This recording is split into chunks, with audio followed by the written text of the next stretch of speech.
Hey guys, so I'm finally doing the eyeshadow tutorial for you. So we're going to start off with the LA Girl Pro Concealer in the shade Chestnut. Now, if everything looks kind of off-centered, it's because I have my back camera facing me, so I wanted to get like the better quality for a video, but yeah. We're going to set this with the Fit Me Loose Powder in the shade 25 Medium. And then after I set it, we're going to go in with the Juvias Place, the Chocolates palette. And I'm going to go in with the darkest brown in that palette. And I'm going to use kind of like a packer brush to pack it on my eye. We're going to put it on the outer third of the eye. And we're going to put it in our crease as well. Then I'm going to, well, just how both of the eyes look. Then I'm going to use this lighter brown to blend out the edges of that dark brown.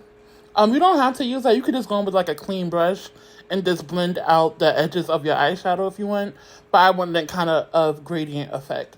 Now I'm going to go with the lightest color, that lightest tan color in the palette. And I'm going to put that on my lid. I just want to do something real simple that I know you could do quick and easy. That doesn't require no cut crease or anything like that.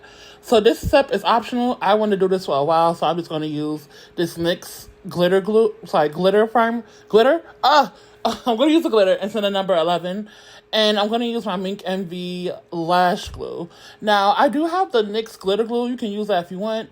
But I decided to use this because it gave me a thinner line that I was going for. It's kind of lopsided. One side is longer or thicker than the other, but that's just fine. But this is the completed look. I hope you guys enjoy. I did upload the lip tutorial already on my YouTube. It's in a YouTube short.